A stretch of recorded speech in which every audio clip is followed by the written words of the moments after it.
Hello everyone. मैं इस video में ITI CBT एग्ज़ाम 2024 में जो एग्ज़ाम होने वाला है, जैसे कि फर्स्ट ईयर और सेकंड ईयर का, तो जो न्यू स्टूडेंट हैं जिन्होंने फर्स्ट ईयर में एडमिशन लिया है और जो सेकंड ईयर में स्टूडेंट फर्स्ट ईयर पास करके सेकंड ईयर में जा चुके हैं, उनका CBT एग्ज़ाम होने वाला है। तो उसे मैं आपको इलेक्ट्रीशियन थ्योरी को पूरा कंप्लीट कराने वाला हूं और आपका इलेक्ट्रीशियन थ्योरी में 100% आपका स्कोर करके आप आओगे एग्ज़ाम में। अगर आप मेरे से एक बार पढ़ लोगे तो आप पूरा मेरी कंप्लीट क्लासें को करना। जो भी स्टूडेंट आप क्लास लेगा उसको खुद ही पता चल जाएगा मैं किस लेवल से आपको पढ़ाने वाला हूँ।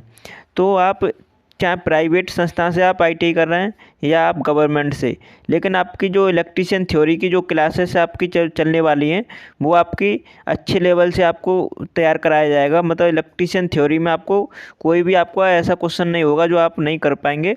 आप चाहे किसी गवर्नमेंट एग्ज़ाम की तैयारी करें या फिर प्राइवेट एग्ज़ाम की, तो आप सभी को क्वालिफाई करेंगे। तो आप पूरी कंप्लीट क्लासेस को ज़रूर लीजिएगा। मैं आपका पूरा सिलेबस ख़त्म करा दूंगा अगर आपका रिस्पॉन्स अच्छा आया तो आपकी परीक्षा से पहले। तो आप ज़्यादा से ज़्यादा शेयर कीजिएगा अपने फ्रेंड के पास इस वीडियो को और ज़्यादा से ज़्यादा जुड़ने की कोशिश कीजिएगा। आपके रेस्पॉन्स पे ही आगे मैं वीडियो को मतलब आगे क्लासेस को लूँगा। तो आप जितना अच्छा रेस्पॉन्स देंगे उसी हिसाब से आगे क्लासेस आएंगी। तो आप इस वीडियो को ज़्यादा से ज़्यादा आप लाइक कीजिएगा, शेयर कीजिएगा। तो चलिए स्टार्ट करते हैं। आप जैसा कि आप देख पा रहे हैं, जो स्टूडेंट को हिंदी में प्रॉब्लम मतलब सॉरी इंग्लिश में प्रॉब्लम है तो मैं उन्हें हिंदी में भी क्वेश्चन को समझाऊंगा। तो आप निश्चिंत होकर आप क्लासेस को लीजिएगा। तो आपको यहाँ पे देख पाएंगे क्या यहाँ पे क्वेश्चन पूछा गया है। तो आपको दोनों को डाउट नहीं रहेगी, फर्स्ट ईयर का स्टूडेंट हो या सेकेंड ईयर का। चलिए देख लेते हैं पहला क्वेश्चन क्या है पूछा गया है। तो यहाँ पे बोला है which of the following is not a characteristic of an ideal transformer. तो इसमें बोला है इनमें से कौन सी करेक्टरिस्टिक मतलब अभिलाक्षणिक एक आइडियल मतलब आदर्श ट्रांसफार्मर की नहीं है। तो ये पूछा है मतलब कौन सी नहीं है। तो देखो आइडियल ट्रांसफार्मर कोई भी मशीन हो वो आइडियल तभी मानी जाएगी जिसमें कोई भी हानि नहीं हो। हानि नहीं हो मतलब कि इसमें जीरो लॉसेस हो। तो यहाँ पे देखो 4 ऑप्शन दे रखे हैं। अब आपको कन्फ्यूज हो जाएंगे कि इनमें से कौन सा हम आंसर टिक करें, क्योंकि यहाँ पे लिख रहा है देखो जीरो आयरन लॉसेस। और ट्रांसफार्मर में क्या कंडीशन होती है कि आयरन लॉसेस भी होती हैं और कॉपर लॉसेस भी होती हैं। तो हम केवल आयरन लॉसेस को हम यहाँ पे आंसर नहीं करेंगे। अब देखो दूसरे में दे रखा है नो मैग्नेटिक लीकेज। तो ये भी बात सही है, लेकिन यहाँ पे सिंगल हम इसे नहीं दे सकते। अब यहाँ पे पूछा है कौन सी नहीं है। देखो सबसे बड़ी बात यह है कि कौन सी नहीं है ये पूछा है। तो सभी को ये तो पता है कि है।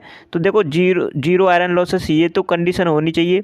नो मैग्नेटिक लीकेज ये भी कंडीशन होनी चाहिए आइडियल ट्रांसफार्मर में।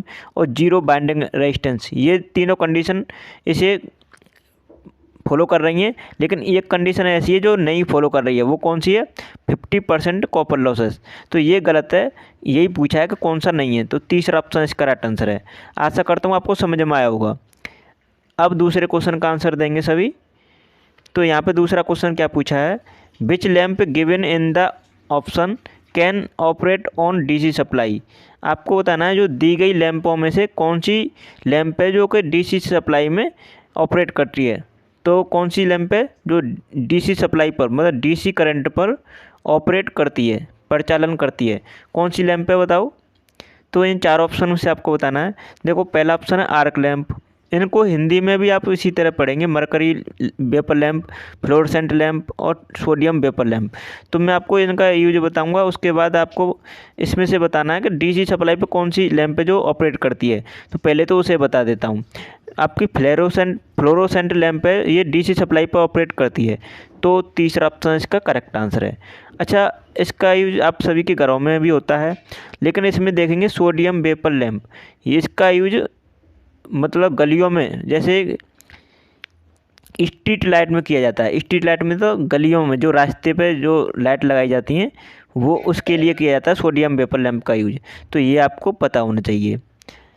अब नेक्स्ट क्वेश्चन का आंसर बताएंगे। तीसरा क्वेश्चन है DC मोटर के लिए कितने प्रकार के बिंदु प्रवर्तक पॉइंट स्टार्टर उपलब्ध हैं। तो यहाँ पे स्टार्टर, पहले तो आपको ये पता होना चाहिए स्टार्टर का यूज किस लिए करते हैं, क्यों करते हैं। देखो, आपको अगर थ्योरी की क्लास चाहिए, जैसे कि मतलब बेसिक से पढ़ना है, तो आप कमेंट में ज़रूर बताइएगा, मैं आपको बेसिक से भी पढ़ा सकता हूँ।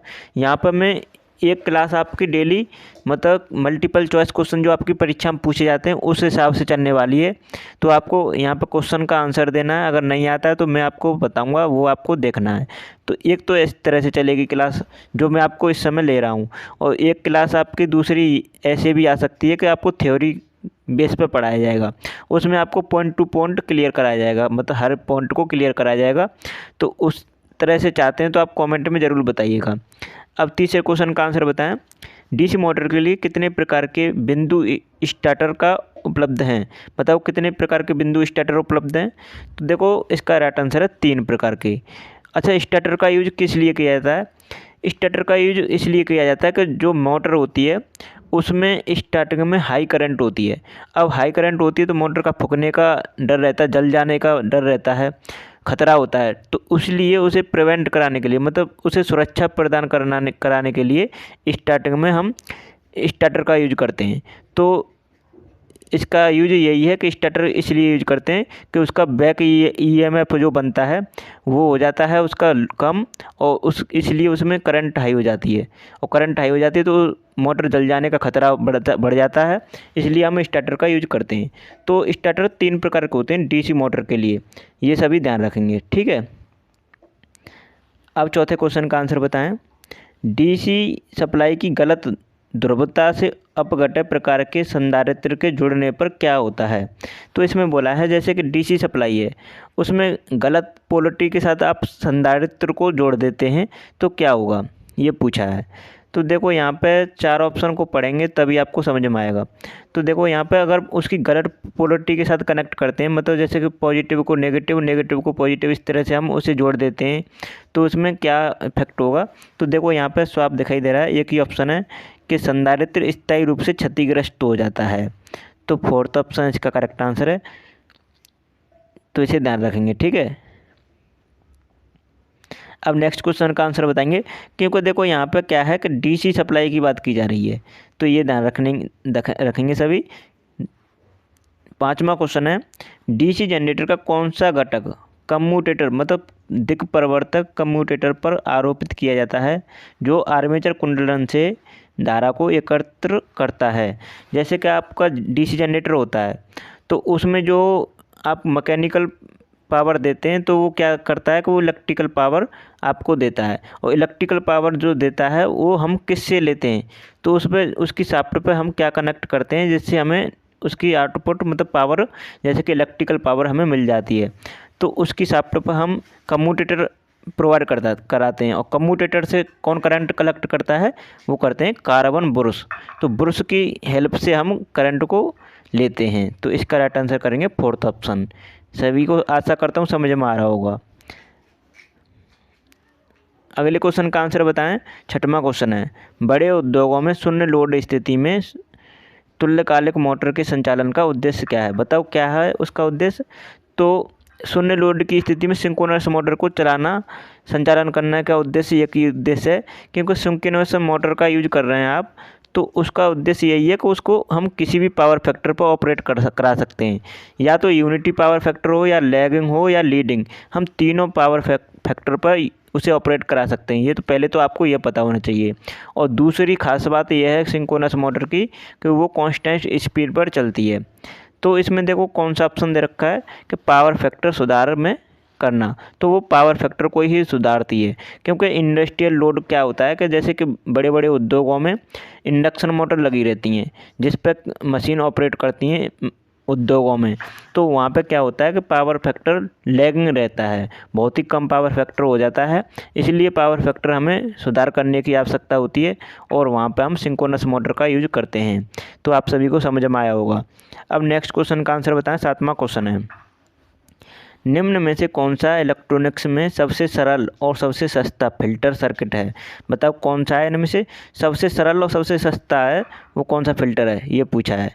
तो वो है आपका संधारित्र इनपुट फिल्टर। तो इसका राइट आंसर करेंगे सभी 3rd ऑप्शन। अगर आपको नहीं पता है तो ये आप याद रखेंगे, ठीक है। अब नेक्स्ट क्वेश्चन का आंसर बताएं। अच्छा, आपको फ़िल्टर का उपयोग बता देता हूँ। फ़िल्टर का कार्य क्या है। फ़िल्टर को हम इसलिए लगाते हैं और फ़िल्टर वहाँ पे यूज किया जाता है जहाँ इलेक्ट्रॉनिक्स सर्किट में, रेक्टिफायर में। और रेक्टिफायर क्या करता है, जैसे कि आपका एसी को डीसी में कन्वर्ट करता है और उसमें डीसी के साथ एसी के कंपोनेंट चले जाते हैं। एसी के कंपोनेंट मतलब जैसे कि पानी में आपकी गंदगी चली जाना, मतलब शुद्ध पानी ना जाना। तो उसी प्रकार डीसी हमको चाहिए, लेकिन उसमें कुछ कंपोनेंट, कुछ मतलब एसी मिलावट चली जाती है। अब एसी को ही, जैसे कि हम फ़िल्टर का यूज करते हैं एसी को हम ब्लॉक करने के लिए, तो हमें प्योर डीसी चाहिए, क्योंकि हमको डीसी चाहिए रेक्टिफायर से, तो हमें उसी लिए हम फ़िल्टर का यूज करते हैं। अब उसमें आप या तो एलसी फ़िल्टर लगा सकते हैं या आपको सी फ़िल्टर लगा सकते हैं, मतलब कैपेसिटर फ़िल्टर या इंडक्टर फ़िल्टर। तो किसी भी फ़िल्टर का यूज कर सकते हैं, आरसी फ़िल्टर भी यूज करते हैं, ठीक है। तो ये आपको पता होना चाहिए। अब 8वें क्वेश्चन का आंसर बताएं सभी। स्प्लिट कोर वाला एक वर्तमान ट्रांसफार्मर जब एक रिकॉर्डिंग मीटर के साथ संयोजन में उपयोग किया जाता है तो उसे क्या कहा जाता है, बताओ उसे क्या कहते हैं। तो यहाँ पे बोला है एक स्प्लिट कोड वाला एक वर्तमान ट्रांसफार्मर है जो कि रिकॉर्डिंग मीटर के साथ संयोजन में उपयोग किया जा रहा है, तो उसे क्या कहते हैं, उसे कहते हैं, क्या कहते हैं, क्लैंप मीटर। क्लैंप मीटर कहते हैं, उसे ध्यान रखेंगे सभी। तीसरा ऑप्शन इसका राइट आंसर है। अच्छा, क्लैंप मीटर आपका डायरेक्ट लाइन से कनेक्ट करके हम पावर को मेजर कर सकते हैं, ठीक है, तो इसे ध्यान रखेंगे, मतलब करंट को मेजर करते हैं हम क्लैंप मीटर से। और क्लैंप मीटर कुछ नहीं है, क्लैंप मीटर आपका करंट ट्रांसफार्मर होता है, सीटी जिसे बोलते हैं, ठीक है। तो ये आप सभी को पता होना चाहिए, जिससे हम डायरेक्ट सप्लाई, मतलब जैसे कि पावर लाइन से हम उसकी करंट को मेजर कर सकते हैं। और एनर्जी मीटर सभी के घरों में लगा होता है, आप सभी को पता होगा। एनर्जी मीटर आपके सभी के घरों में लगा होता है, जो कि सप्लाई एंटर होने से पहले ही आपका एनर्जी मीटर लगा होता है। अब नेक्स्ट क्वेश्चन का आंसर बताएंगे। 9वां क्वेश्चन है, उच्च गति प्रत्यावर्तित में किस प्रकार का घूर्णक रोटर प्रयुक्त होता है। देखो, प्रत्यावर्तित मतलब अल्टरनेटर, इंग्लिश में बोलते हैं अल्टरनेटर। अल्टरनेटर मतलब उच्च गति की बात बोल रहा है। अब उच्च गति, ये तो देखो निम्न गति वाला अल्टरनेटर होता है, एक होता है उच्च गति वाला। अब देखो निम्न गति वाला चलता है सिलिएंट पोल पे, सिलिएंट पोल टाइप का अल्टरनेटर होता है वो, जिसे समुन्नत ध्रुव प्रकार का कहते हैं। और जो हाई स्पीड मतलब उच्च गति वाला होता है वो आपका होता है बेलनाकार ध्रुव प्रकार का रोटर, तो वो आपको पता होना चाहिए। और इसका यूज हम इसलिए करते हैं, और देखो मैं आपको इसका मतलब इसका काफ़ी यूज बता सकता हूँ। जैसे कि आपका लो गति वाला जो अल्टरनेटर होता है वो आपका हाइड्रो पावर प्लांट में यूज करते हैं, और जो हाई स्पीड, जिसे हाई स्पीड अल्टरनेटर कहते हैं, वो आपका यूज किया जाता है स्टीम पावर प्लांट में। स्टीम पावर प्लांट बोलें तो थर्मल पावर प्लांट में, तो उसे भी आपको पता होना चाहिए, मतलब सभी की नॉलेज आप सभी को पता होना चाहिए, ठीक है। और ये दोनों कोई प्रकार नहीं है, ये दोनों यूज किए जाते हैं अल्टरनेटर। 10वें क्वेश्चन का आंसर बताएंगे सभी। किस पदार्थ में तापमान में वृद्धि होने पर इसका प्रतिरोध घट जाएगा। तो बताओ किसका प्रतिरोध घट जाएगा तापमान में वृद्धि होने पर। तो देखो पहले तो आपको इसके बारे में पता होना चाहिए कि कैसे घटता है और कैसे बढ़ता है तापमान में वृद्धि होने पर प्रतिरोध। तो मैं आपको जैसे कि बता दूं, एक होता है कंडक्टर, एक होता है इंसुलेटर, एक होता है सेमीकंडक्टर। अब इनमें क्या होता है, कंडक्टर का टेम्परेचर कोफिशिएंट होता है ताप गुणांक, मतलब पॉजिटिव, ठीक है, पॉजिटिव होता है। और इंसुलेटर और आपका सेमीकंडक्टर, इन दोनों का टेम्परेचर कोफिशिएंट होता है नेगेटिव। तो इनमें क्या होता है कि जैसे कि कंडक्टर का हम टेम्परेचर बढ़ाते हैं तो इसका प्रतिरोध तो बढ़ता है, या फिर घटाते हैं तो घटता है, ठीक है। तो ये तो आपको पता होना चाहिए। अब देखो इंसुलेटर और सेमीकंडक्टर में क्या होता है, इनका टेम्परेचर बढ़ाते हैं तो इसका रेजिस्टेंस घट जाता है, और अगर हम घटाते हैं तो इसका बढ़ जाता है। तो ये कंडीशन आपको पता होना चाहिए। अब इसमें देखो इसी कॉन्सेप्ट पे आपको आंसर करना है, किस पदार्थ में तापमान में वृद्धि होने पर उसका प्रतिरोध घट जाएगा। देखो वृद्धि कर रहे हैं तो उसका प्रतिरोध घट रहा है, तो मतलब इसका मतलब नेगेटिव टेम्परेचर कोफिशिएंट है। और नेगेटिव टेम्परेचर कोफिशिएंट दो ही तत्वों का होता है, एक तो सेमीकंडक्टर, एक इंसुलेटर। तो इनमें से कौन सा आपको दिखाई दे रहा है, इंसुलेटर या सेमीकंडक्टर, बताओ कौन सा है। तो देखो यहाँ पे आप देखेंगे जस्ता हुआ या पीतल हुआ या तांबा चांदी हुआ, ये तो कंडक्टर में आ गए, कंडक्टर कैटेगरी में।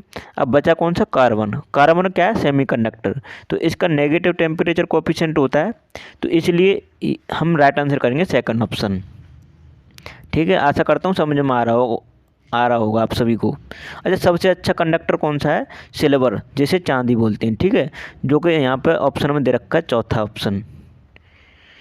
11वां क्वेश्चन है, आपकी परीक्षा में आप चाहे गवर्नमेंट एग्जाम की तैयारी कर लेना आईटीआई के बाद, या आप आईटी का पेपर देने जाएंगे, तो आपको कोई भी क्वेश्चन ऐसा नहीं लगेगा जो हम नहीं पढ़ के आए हैं, क्योंकि आप सभी क्वेश्चन का आंसर दे सकते हैं अगर आपका कॉन्सेप्ट क्लियर होता जाएगा तो। अभी आपके पास समय है, आप कंटिन्यू क्लासेस लेते रहिएगा, जिससे आपका सभी कॉन्सेप्ट, सभी डाउट क्लियर हो जाएंगे। और कमेंट में आप आंसर भी पूछ सकते हैं, मैं आपको सभी का आंसर दूंगा। 11वें क्वेश्चन का आंसर बताएं। एकल वाइंडिंग वाला ट्रांसफार्मर डैश के रूप में जाना जाता है। बताओ किसके रूप में जाना जाता है? तो सिंगल ट्रांसफार्मर, सिंगल वाइंडिंग वाला ट्रांसफार्मर पूछा है। देखो ट्रांसफार्मर कैसे होते हैं, एक तो सिंगल फेज ट्रांसफार्मर होता है और एक होता है 3 फेज ट्रांसफार्मर। अब इसमें क्या होता है कि सिंगल फेज में, इसमें भी देखो वाइंडिंग मतलब 3 हो, जैसे कि यहाँ पे 3 फेज है तो यहाँ पे 3 वाइंडिंग। अब देखो यहाँ पे क्या है कि एक सिंगल वाइंडिंग वाला ट्रांसफार्मर पूछा है, तो वो कौन सा है? Auto transformer. और ऑटो ट्रांसफार्मर क्या है कि ये 2 वाइंडिंग की तरह कार्य करता है। ट्रांसफार्मर में 2 वाइंडिंग होती हैं वैसे तो, ठीक है, मतलब 2 वाइंडिंग वाला ट्रांसफार्मर होता है, लेकिन यहाँ पे क्या है कि इसमें सिंगल वाइंडिंग वाला ट्रांसफार्मर पूछा है, और सिंगल वाइंडिंग वाला ट्रांसफार्मर आपका ऑटो ट्रांसफार्मर होता है। और ऑटो ट्रांसफार्मर में क्या कंडीशन होती है कि ये सिंगल वाइंडिंग को ही 2 वाइंडिंग के रूप में यूज करता है, इसलिए हम इसे सिंगल वाइंडिंग ट्रांसफार्मर कहते हैं। ठीक है, तो ध्यान रखेंगे, पहला ऑप्शन इसका राइट आंसर है। और इसमें करंट ट्रांसफार्मर और यहाँ पर पोटेंशियल ट्रांसफार्मर, ये दोनों इंस्ट्रूमेंट ट्रांसफार्मर हैं, तो इन्हें भी ध्यान रखेंगे। और यहाँ पर पावर ट्रांसफार्मर आपका ट्रांसमिशन में यूज किया जाता है, जैसे कि जनरेशन से पावर स्टेप अप करनी है या पावर को मतलब वोल्टेज को बढ़ाना है, तो वहाँ पर यूज किया जाता है, तो इसे भी ध्यान रखेंगे सभी। ठीक है, अब 12वें क्वेश्चन का आंसर बताएं सभी। इनमें से किसे डीसी जनरेटर में विकिरण हानि, स्ट्रे लॉस के रूप में परिभाषित किया जाता है? बताओ किसको परिभाषित किया जाता है? तो स्ट्रे लॉस होती हैं। देखो मैं आपको बता दूं, मैंने आपको पहले बताया था, जैसे कि ट्रांसफार्मर एक स्टैटिक मशीन है, तो उसमें तो केवल 2 ही हानियाँ होती हैं। कौन कौन सी? सभी को पता होना चाहिए कौन कौन सी होती हैं। कॉपर लॉसेस और आपकी आयरन लॉसेस, ये दोनों हानियाँ ही होती हैं। अच्छा, जो रोटेटिंग मशीन होती हैं, जैसे कि मोटर हुई, जनरेटर हुआ, तो उनमें क्या है कि कॉपर लॉसेस और आयरन लॉसेस के साथ साथ उसमें कौन सी हानियाँ और होती हैं? घर्षण हानियाँ। और घर्षण हानियाँ में ये जो इंक्लूड हो जाती हैं, जैसे मैकेनिकल लॉसेस, तो उसमें हम यहाँ पर जैसे कि बेरिंग की घर्षण हानि, दिक् परिवर्तन में घर्षण हानि, प्लस घर्षण वायु हानि। ठीक है, तो इस तरह से हम इसमें ऐड हो जाते हैं। तो अब देखो इन्हीं को हम क्या बोलते हैं? इन्हीं को मैकेनिकल लॉसेस बोलते हैं। और मैकेनिकल लॉसेस हम क्रोड हानि के साथ जोड़ देते हैं, तो ये कौन सी लॉसेस हो जाती हैं? Stray losses. तो यही राइट आंसर पूछा आपको, सेकंड ऑप्शन इसका करेक्ट आंसर है। तो आपको कन्फ्यूज नहीं होना है, आशा करता हूँ समझ में आया होगा। अच्छा, हम आयरन लॉसेस किसे बोलते हैं? शैथिल्य हिस्टेरेसिस हानि प्लस भंवरधारा हानि, इन दोनों को मिलाकर हम आयरन हानि बोलते हैं, मतलब आयरन लॉसेस। ठीक है, तो वो भी आपको पता होना चाहिए। अब नेक्स्ट क्वेश्चन का आंसर करें सभी। 13वां क्वेश्चन है, अगर आप सभी ने चैनल को सब्सक्राइब नहीं किया तो देखो कर लीजिएगा और वीडियो को लाइक कर दीजिएगा, जिससे कोई भी वीडियो आती है तो आपको नोटिफिकेशन मिल सके। बेल आइकन को प्रेस जरूर कर लेना। ठीक है, 13 क्वेश्चन का आंसर बताएं। कौन सा पुर्जा डीसी मशीन में यांत्रिक शक्ति के अंतरण को सुगम बनाता है? बताओ इनमें से कौन सा पुर्जा है जो कोई मैकेनिकल पावर के मतलब अंतरण का मतलब होता है ट्रांसफर मतलब ट्रांसफ़र को, जैसे कि पावर का ट्रांसफ़र होता है, तो उसी को पूछा है, स्थानांतरण को सुगम बनाता है। कौन सा है? तो देखो ये है आपका कौन सा? कम्यूटेटर। तो राइट आंसर है इस क्वेश्चन का 4th ऑप्शन। ठीक है, ध्यान रखेंगे। सॉरी, यहाँ पे देखो बाई मिस्टेक आप थोड़ा गलती कर सकते हैं। जैसे कि यहाँ पर डीसी मशीन की बात बोल रहा है और वो भी यांत्रिक शक्ति की मतलब कि मैकेनिकल पावर को, न कि इलेक्ट्रिकल पावर को। आपको कन्फ्यूज नहीं होना है, जैसे कि मैं कन्फ्यूज हो रहा था। तो इलेक्ट्रिकल पावर नहीं, यहाँ पर ध्यान देने वाली बात है यांत्रिक शक्ति को। यांत्रिक शक्ति बोले तो मैकेनिकल पावर को, और मैकेनिकल पावर कौन प्रोवाइड करता है? मोटर, विद्युत मोटर करती है। और विद्युत मोटर से हम मैकेनिकल पावर लेते हैं, जैसे कि हम या तो मतलब पानी खींचने के लिए, जैसे कि आप सभी के घरों में समरसेबल लगती है, वही मतलब विद्युत मोटर की बात कर रहा है। तो उसमें शाफ्ट होती है और शाफ्ट से हम मैकेनिकल पावर प्राप्त होती है। तो वही राइट आंसर है इसका पहला ऑप्शन। तो ऐसी गलती नहीं करनी है आपको परीक्षा में, ठीक है, ध्यान देंगे थोड़ा। पहला ऑप्शन इसका राइट आंसर है। अब 14 क्वेश्चन का आंसर बताएं। N induction motor eight 50 hertz with 1000 RPM speed will have. आपको बताना है, जैसे कि यहाँ पे दे रखा है कि इंडक्शन मोटर है, ठीक है, जो कि 50 हर्ट्ज की सब फ्रिक्वेंसी पर और 1000 RPM स्पीड पर चल रही है। तो उसकी आपको बताना है उसमें कितने पोल हैं। तो पोल की संख्या बतानी है। अब आपको फार्मूला सभी को, किसी को नहीं पता है, तो अब मैं फार्मूला बताऊंगा, उसके बाद आप इसे इजीली सॉल्व कर पाएंगे। कैसे? देखो यहाँ पे आपको फ्रिक्वेंसी दे रखी है F = 50 हर्ट्ज, ठीक है। अब उसके बाद यहाँ पर स्पीड दे रखी है N = 1000 RPM, ठीक है।